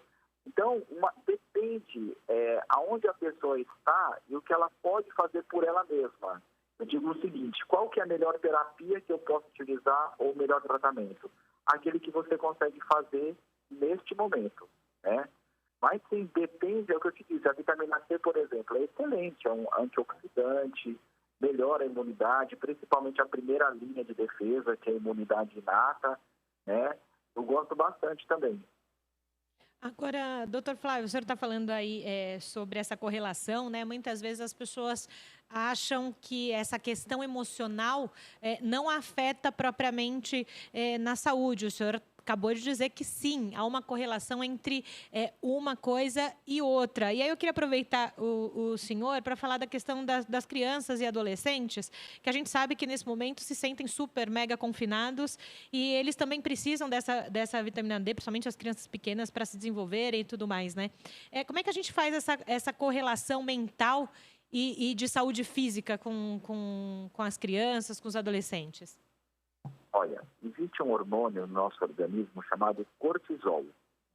O cortisol, ele eleva em situações de estresse. Por exemplo, uma mulher grávida, para não expulsar o nenenzinho, ela tem cortisol aumentado. Então, ela baixa a imunidade. Por isso que a mulher pega mais rubéola, toxoplasmose na gravidez, né? Porque está com a imunidade baixa porque o cortisol está alto. Então, se você está muito estressado e estresse crônico, a sua glândula adrenal entra em fadiga, porque o cortisol está sempre alto e abaixa a imunidade. Então, quando eu digo gerenciamento do estresse, é justamente isso. Eu tenho uma receita que eu falo sempre para as pessoas, né? Assistir pouco noticiário de tragédia, mínimo possível. Assistir comédias, ou comédias familiares de preferência, e documentários construtivos, coisas que falem, por exemplo, um reflorestamento, uma coisa dessa, porque você muda o padrão de pensamento. Consequentemente, muda o sentimento, que muda o hormônio e muda o comportamento das células. Então, gerenciar o estresse, o que se pode fazer, né? Porque os adolescentes, os crianças, mesmo nós adultos, não podemos ficar saindo para a rua, né? Então, por exemplo, evita jogos de violência, de morte, de trauma, né? Colocar tudo que é construtivo e quando eu digo das comédias simples, né? Até as antigas, né? É muito bom porque você gerencia isso, muda o padrão de pensamento e aí, consequentemente, muda o sentimento, muda o comportamento das células. Legal isso, né? Bacana também essa dica, né? De também aproveitar a quarentena, consumindo conteúdos construtivos. E a questão da bebida alcoólica, né? E do fumo, às vezes a pessoa em quarentena está ansiosa, acaba exagerando exatamente no uso desses produtos. Eles podem diminuir a imunidade? Claro, o fígado, além da função metabólica, que é filtragem, ele também tem uma função imunológica, né, que é a fabricação de várias espécies de células, também de hormônios, né? A gente acha que o fígado só filtra, mas ele produz moléculas, produz células, produz hormônios também. Tudo isso vai fazer com que haja um equilíbrio entre metabolismo e imunidade, né? Então, tudo aquilo que agride o seu metabolismo, cigarro, bebida alcoólica, o próprio estresse, que eu já falei, vai haver um desbalanço entre metabolismo e imunidade. Por isso que as pessoas morrem de Covid, diabética descompensada, asma descompensada, porque o metabolismo está descompensado, a pessoa está inflamada. Ela vai gastar a imunidade com a inflamação, vai fazer falta no Covid. Entendeu o que eu quis dizer? Então, assim, tem que ter esse equilíbrio, né? Equilibrar o máximo possível o metabolismo para sobrar imunidade para o Covid, por exemplo, né? No caso desta pandemia. Mas isso se aplica a tudo. E aí é muito interessante o que o senhor está trazendo para a gente, contando, né? Então, assim, o senhor já disse, imunidade não é uma coisa só fisiológica, né? Ela envolve outras coisas, como o senhor falou aqui para a gente, de não ver tanto noticiário ruim, que nesse momento tem muita coisa que as pessoas acabam ficando muito ligadas no noticiário, esquece de viver, né? As pessoas ficam ligadas no medo da doença e esquecem de continuar a viver. E uma coisa vai desencadeando a outra ali. Veja se o meu pensamento está correto. Eu vejo muita notícia ruim, eu começo a ficar estressado, eu como mais. A partir do momento que eu como mais, meu metabolismo não funciona direito e aí minha imunidade cai e aí eu deixo uma brecha para a Covid. É quase isso? E outra coisa que eu estava estudando outro dia, tem uma célula muito importante da nossa imunidade que chama NK, Natural Killer. Essa célula tem atração por gordura. Eita. Então, o que acontece? Se a gente está com sobrepeso ou obeso, a gordura elimina uma inflamação chamada adipocina. E essa célula natural killer tem atração por gordura. Então, olha só, ela vai lá para a gordura em vez de nos defender do vírus. Então, não é só o que come, é o que fuma, é o que bebe, é o que fica nervoso. Eu não estou falando para ser alienado dos fatos, né? Hoje mesmo, eu estava aqui estudando, ó, nós estamos com 179 mil casos no Brasil, confirmados. 12 mil mortes. Mas nós temos recuperado 72.600 pessoas que foram registradas, fora aquelas que não foram registradas. Então, a receita é básica e boa. Se você tem uma imunidade equilibrada, dificilmente você vai pegar as formas graves do como foi há 10 anos atrás com o H1N1. A cada 10 anos a humanidade passa por uma pandemia. A diferença é que essa tem mais informação, só isso. Perfeito, doutor Flávio. Então, para deixar mais claro para os nossos ouvintes, telespectadores, pessoal que acompanha a gente, a vitamina C, vitamina D, ela não é um complemento, podemos dizer. É um complemento, exatamente. Ela não combate a Covid-19, O pessoal não precisa ir desesperado, né, doutor, na farmácia, pedindo todos os complexos vitamínicos. Não é isso para fazer, né? Não é. Até porque o que acontece? Tem pessoas que têm problemas em tomar vitamina D, tá? Então, mesmo para você, não é só ter ela baixa, mas, por exemplo, tem pessoas que têm disfunções de cálcio, disfunções da glândula paratireoide, do hormônio paratormônio. Essas pessoas têm que tomar cuidado ao tomar vitamina D, porque pode ter calcificação errada, pode ter pedras. Então, sempre é bom ter um acompanhamento médico, né? De um médico que conheça sobre a vitamina D. Né? Porque existe muito preconceito também na classe médica ao novo, né? E as comprovações. É muito interessante essa questão, mas essa colocação de desespero atrás de vitamina não adianta, né? Hoje eu conversando com uma paciente aqui, eu disse para ela, lembra quando tinha aquele kit de primeiro socorro que todo mundo tinha que comprar, o desespero que foi, depois do extintor do carro, todo mundo tinha que trocar. É a mesma coisa, entendeu? E assim, é bem importante dizer que o Covid é um vírus RNA mensageiro. Então, ele é um vírus igual ao da dengue. A pessoa pode pegar várias vezes ele, tá? Então, assim, justamente por isso tem que estar com a imunidade boa. Sim. A vacina, ela vai proteger contra um tipo, né? Mas e aí os outros tipos, né? A gente tem que ter clareza de ideias.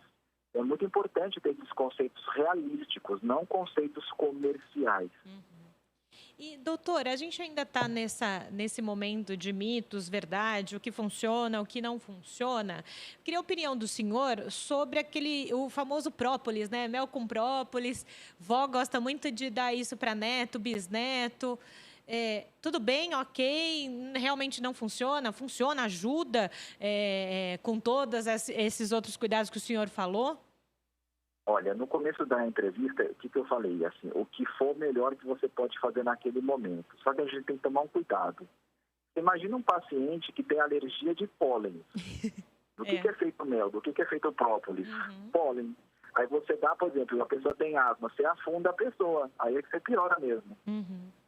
Né? Então, é interessante a gente conhecer pelo menos o histórico daquele paciente. Né? Se tiver uma suspeita de que aquela pessoa tem alergia de pólen ou de frutas, né?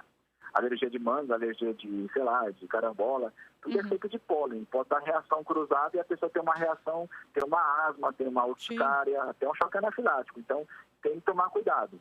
Né? Apesar de inocente, pode ser nocivo em alguns casos. Não é na maioria, mas sempre tem aquela porcentagem, né?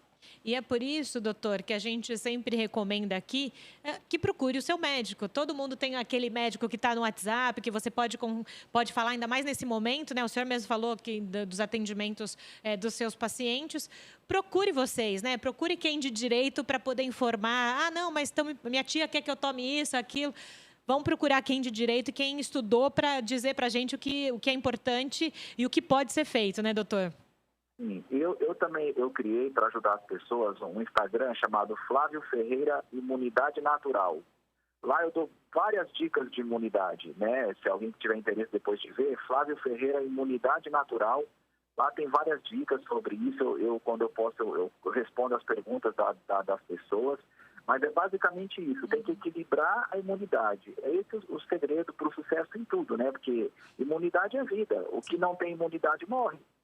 Perfeito. Esse é o doutor Flávio Ferreira, esclarecendo aqui e tirando alguns tabus aqui sobre a questão imunológica. Obrigada, doutor Flávio, pela sua contribuição hoje aqui no Jornal da Rede Alesp. Obrigada. De nada, gratidão, eu me encontro à disposição. É um prazer. Esse foi, então, o doutor Flávio Ferreira, médico imunologista. Então, vamos combinar que a gente não pode achar que só tomando vitamina D vai funcionar, ou só tomando vitamina C, ou só tomando própolis, que ele falou, né? Cada um tem as suas questões. Particulares, né? Uma coisa depende da outra. A gente vê que a nossa saúde vai dependendo de alguns aspectos, né? Exatamente, não tem jeito. Da nossa vida, né? Então, relembrando aqui, ele passou 4 pilares, que é alimentação, o bom sono, o exercício e o gerenciamento do estresse. Tudo isso para ajudar no fortalecimento da imunidade. E a gente vai fazer mais um giro aí. E agora a gente tem repórter na linha, é isso, Exatamente. Carol? O Daniel Caniato. Bom dia, Daniel. Dani, bom dia. Olá, tudo bem? Tudo bem, Dani. Você tá tomando café? Não, o Daniel não tá tomando café. Eu até deixei aqui meu cafezinho do lado, mas já acabou, Dani, desculpa. Legal. Muito bom dia a vocês, Julie, Carol. Excepcional o jornal, viu? Tenho acompanhado. Gostei muito das entrevistas, essa entrevista em especial sobre a vitamina D também, o representante da Associação Paulista dos Supermercados. Enfim, parabéns pelo jornal, muita prestação de serviço, muitas informações relevantes. Estou gostando muito. Em relação ao café, não, eu já tomei, mas certamente daqui a pouco eu vou tomar mais um cafezinho que a gente precisa, é ou não é? É isso mesmo, cafezinho é o propulsor do jornalista, não tem jeito. Quais as notícias de hoje, Dani? Olha só, todos os dias os nossos colegas, eles entram aqui trazendo informações, notícias e também prestação de serviço para ajudar as pessoas durante esse período de quarentena.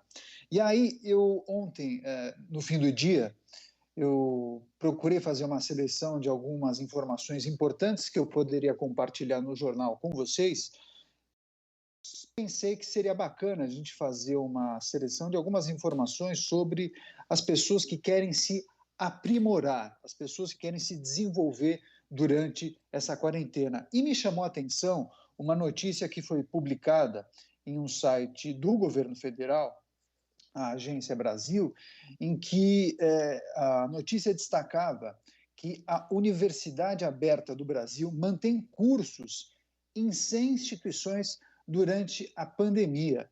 E isso é muito interessante, porque a maioria das atividades promovidas pela Universidade Aberta do Brasil, a UAB, e aí vocês me perguntam, mas não seria legal a gente explicar para o nosso público o que é a Universidade Aberta do Brasil? Com certeza, acho importante. Quem não sabe vai ficar sabendo. A Universidade Aberta do Brasil é um sistema, um programa, na verdade, que foi idealizado pelo governo federal, em que fecha parcerias com várias universidades do Brasil e oferece cursos no sistema EAD, à distância. E aí são cursos superiores e também de pós-graduação por meio dessas plataformas digitais. Então, é importante que os profissionais que já atuam, sobretudo na área de educação, gestores, professores e profissionais de educação de outras esferas, eles podem se desenvolver e conseguir se aprimorar para desenvolver outras atividades e trabalharem em outras áreas dentro da educação. Então, as pessoas que estão em casa durante essa quarentena, especialmente os profissionais de educação, eles podem se aprimorar fazendo cursos na Universidade Aberta do Brasil.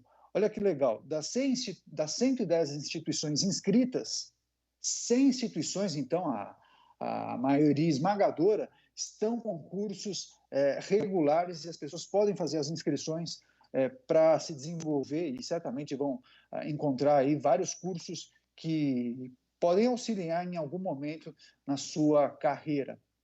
Ah, Daniel, qual é o endereço? Enfim, você vai lá no endereço sisuab2.capes.gov.br. Eu vou repetir, tá bom? Tá. É sisuab2, numeral, .capes.gov.br.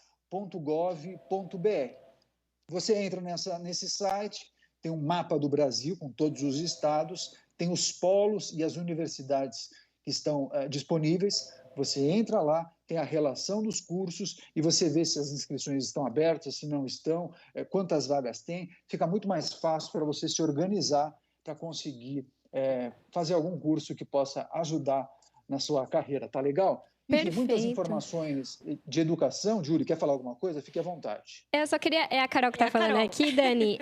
Eu só queria saber se esses cursos são graduação, cursos livres. Isso. Importante pergunta da Carol, porque existem cursos superiores de licenciatura, tem curso de bacharelado, tem especialização e também tem tecnólogo. Alguns são de 2 anos e muitos são de 4 anos. E existem alguns cursos livres também, cursos mais rápidos, que as pessoas podem se inscrever e fazer, pelo menos iniciar durante essa quarentena. Eu acho importante para que as pessoas também se utilizem desse tempo, que naturalmente a gente acaba sendo obrigado para colaborar com a saúde do próximo, com a própria saúde e para colaborar com a saúde pública do Brasil, nós devemos ficar em casa. Agora, vamos procurar também transformar esse momento em um momento produtivo, né? Para que a gente não saia, não passe por esse processo achando que foi uma perda de tempo. Não, vamos transformar esse momento em um momento de produção, de proatividade e de um momento para adquirir conhecimento e também se desenvolver. É ou não é? Nosso repórter apresentador aqui falando com a gente no Jornal da Rede Alesp. Dani, obrigada pelas suas informações. Até uma próxima aí durante a semana, tá bom? Deu tempo? Precisam de mais? Tá tranquilo? Tá tudo certo, Dani. Aqui a gente vai girar ainda mais informação, tá bom? Legal, muito obrigado pelo convite. Fico sempre muito feliz, muito satisfeito em participar com vocês. Bom trabalho, bom dia. Tchau, tchau. Valeu, Dani. Ontem a gente brincava com o apresentador aqui, o Guga Mendonça, se ele tinha conseguido já cortar o cabelo ou não. Ele já estava desesperado para cortar o cabelo, mas ó, o cabelo do Dani tá impecável, viu, tá impecável, né? Perfeito. Daniel, perfeito. E a gente aqui gira informação muito rápido, porque aqui no Jornal da Rede Alesp a gente sai de uma informação, vai para outra e tem gente na linha também, né? Temos. Agora vamos falar com Caetano Paulo Filho. Ele é diretor do Departamento de Inteligência da Polícia Civil, o DIPOL. Ele fala sobre a emissão de documentos como RGs para moradores de rua que vivem em situação de vulnerabilidade. Bom dia, Caetano. Bem-vindo ao Jornal da Rede Alesp. Eu gostaria que o senhor já falasse para a gente desse mutirão que foi anunciado semana passada pelo governador João Dória. Bom dia a todos os ouvintes. É um prazer estar com os senhores agora logo cedo. Esse mutirão nós estamos fazendo aqui no nosso Instituto de Identificação da Polícia Civil, que é um instituto encarregado da emissão dos RGs. É um mutirão que estamos fazendo para os moradores de rua, como foi bem dito, pessoas vulneráveis, pessoas que estão aí solicitando essa documentação para conseguir o auxílio emergencial. E também estamos fazendo para as pessoas que permanecem ainda, infelizmente, nas filas das caixas econômicas, sem possuir o único documento oficial do Estado, que é o RG. É o documento mais importante, que tem todos os dados, que tem ali a sua foto, e a pessoa vai também poder solicitar esse auxílio emergencial.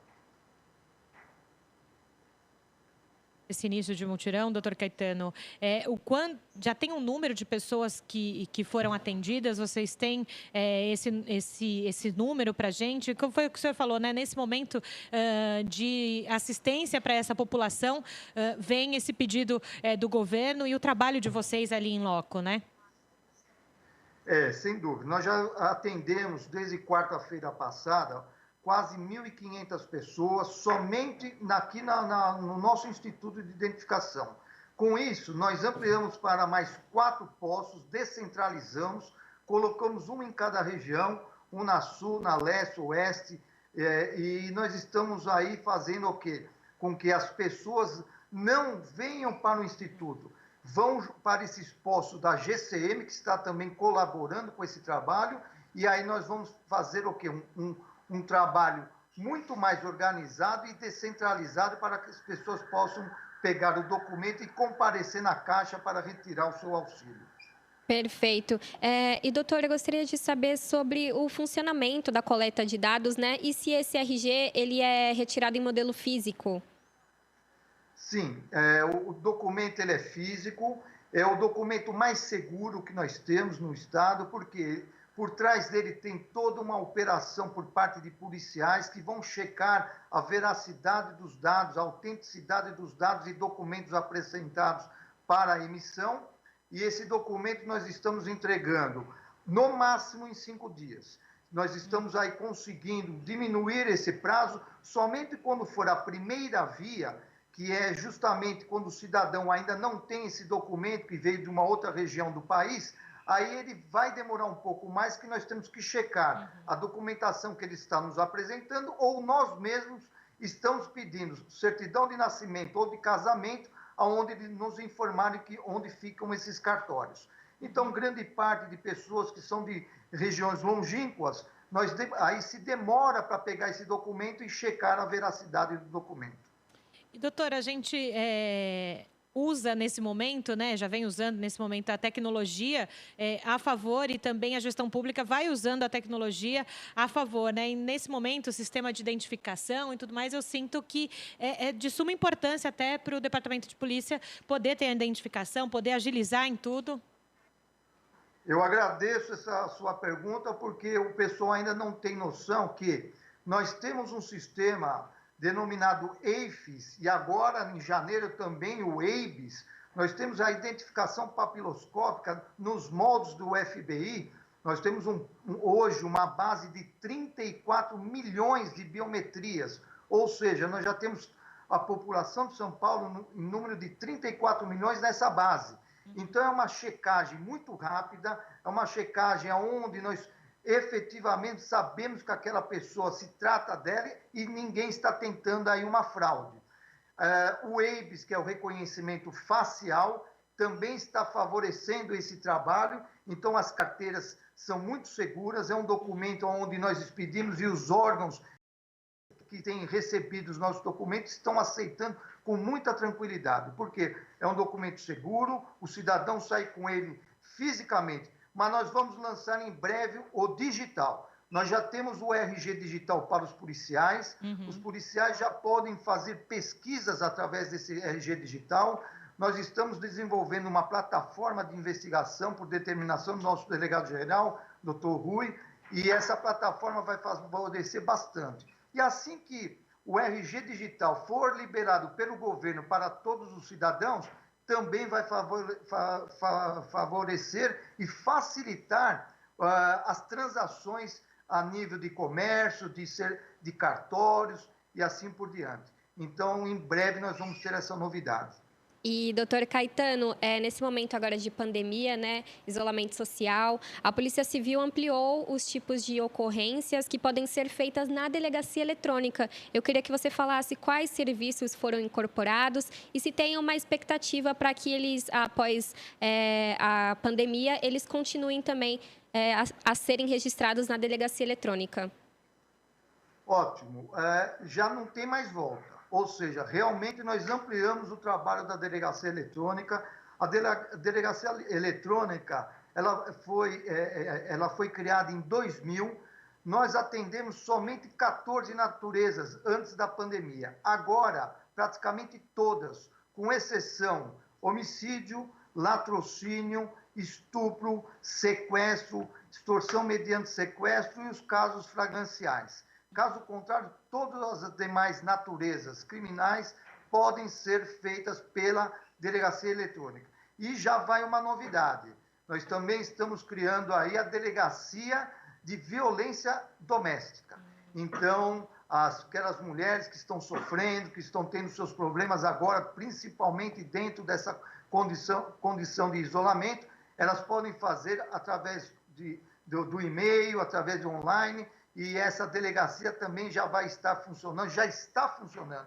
Estamos aí atendendo o estado todo, tá? E, doutor Caetano, isso que o senhor falou agora, queria aproveitar o gancho dessa questão do enfrentamento à violência doméstica. Você falou já, né, os canais aí para as mulheres poderem fazer essa denúncia. É uma situação que há muito tempo já preocupa a polícia e a sociedade, essa questão de violência à mulher. E nesse momento, pelo know-how do senhor, pelo conhecimento, as coisas se complicaram mais ainda nesse momento? Sim, infelizmente, com o isolamento, houve um aumento significativo aí de ocorrências. É óbvio que também tivemos um aumento dos casos flagranciais, praticamente 51% de aumento dos casos flagranciais. A polícia está agindo com essa facilidade da tecnologia.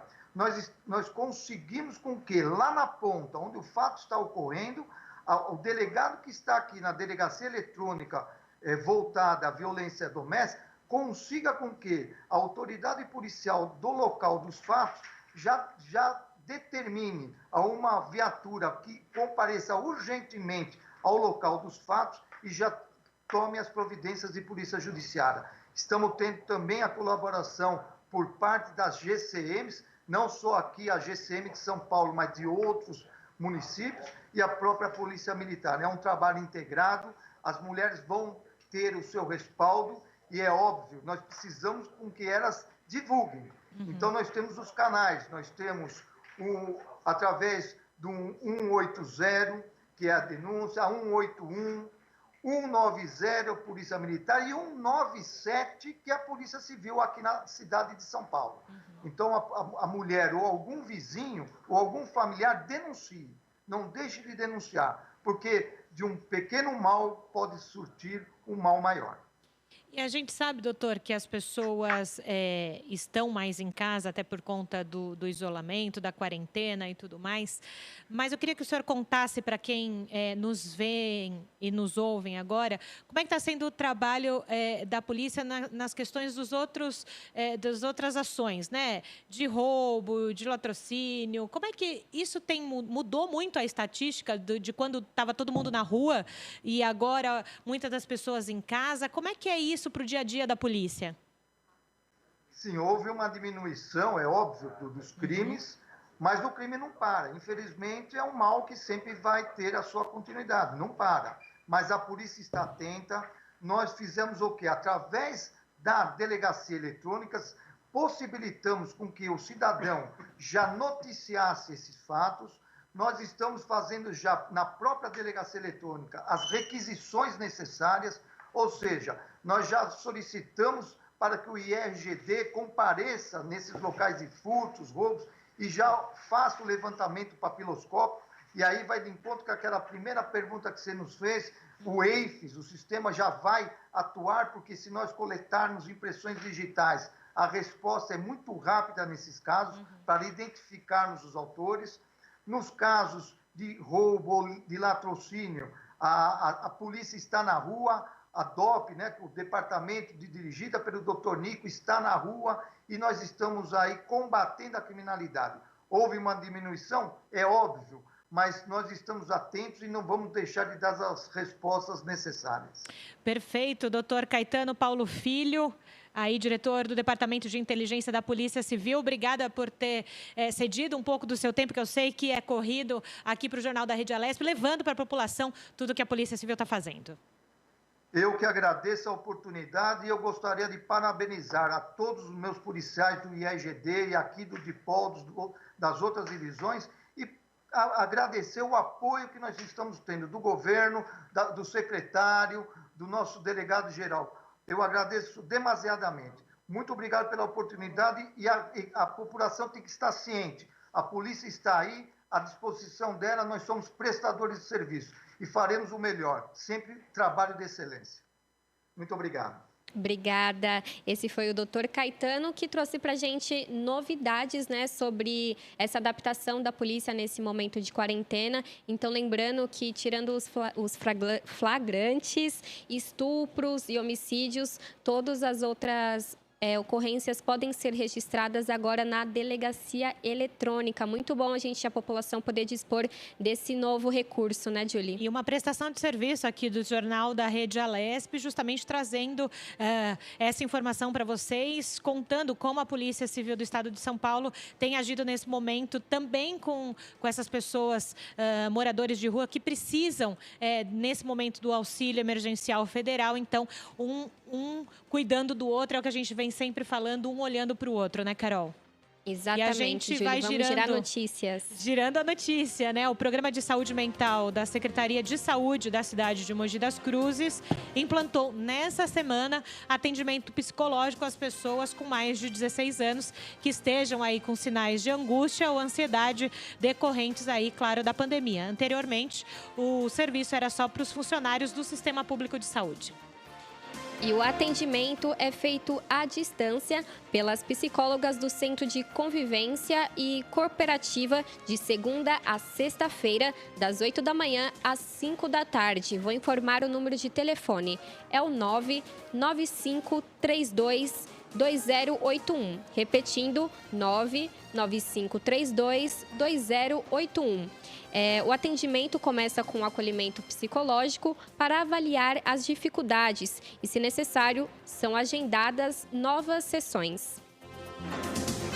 E, Carol, essa notícia aqui lá de Mogi vai de encontro com o que a gente conversou um pouquinho agora há pouco com o doutor Flávio Ferreira, né? Que a questão de saúde não é só a questão de saúde física, ou então a saúde nesse momento de pandemia, né? Então, a saúde mental está estritamente ligada à saúde física.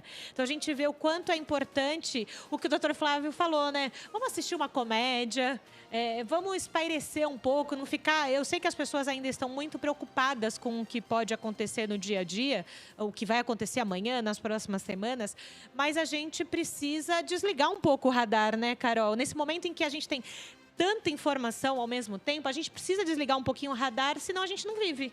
Exatamente. E se o isolamento social ainda é a melhor maneira de evitar a contaminação e a propagação da Covid-19, então que a gente faça um isolamento saudável, né? Com uma boa alimentação, talvez fazendo exercícios, né? Se a gente já tinha essa rotina anteriormente. Dá para fazer em casa um pouquinho, Dá para fazer em casa. Por que não prosseguir fazendo esses exercícios, assistindo coisas boas, consumindo informação? Importante também, a gente citou com o Thiago Auric as questões das fake news, evitar, né, essas fake news. E tentar canais de credibilidade, mas não só ficar remoendo essa questão, né? A gente pode assistir um filme, ler um livro, enfim, se distrair um pouco mais, já que temos que ficar em isolamento social. Então eu vou aproveitar e dar uma dica de filme, posso? Não, claro. De série. Você gosta de Netflix? Gosto. Olha, eu gosto muito de esporte, né? Fiz minha carreira um bom tempo no esporte. Assistam Arremesso Final de Last Dance, conta os últimos anos do Chicago Bulls com Michael Jordan. Eu sou fã do Michael Jordan. E é muito legal porque a criançada a criançada de hoje não sabe o que aconteceu lá na década de 90 com esse time e tudo mais. É muito legal e é para toda a família. Então, aqui, ó, já dei minha dica do dia, Carol. Já deu a dica do dia. Pois é, agora a gente vai para uma notícia lá de Belo Horizonte, de Minas Gerais. Pesquisadores da Fundação Hemominas, lá de BH, desenvolveram uma metodologia para acelerar a realização aí de diagnósticos dos testes da Covid-19. A expectativa é que a velocidade na entrega dos resultados aumente 40 vezes. Bastante, né? E menos de 500 mil testes de Covid-19 foram realizados no Brasil até o momento. Um número muito pequeno em um universo de mais de 200 milhões de habitantes. E o estudo também pretende ajudar aí a reduzir, né, a subnotificação.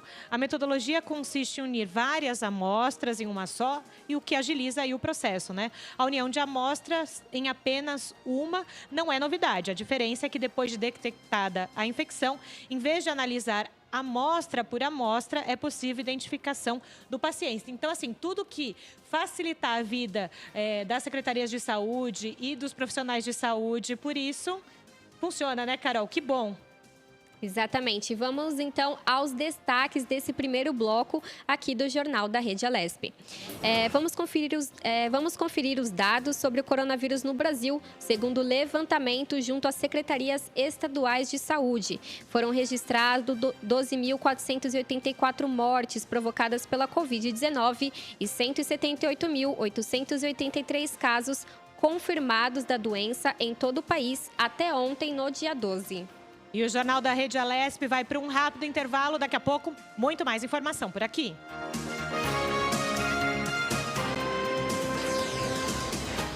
Você acompanha Jornal da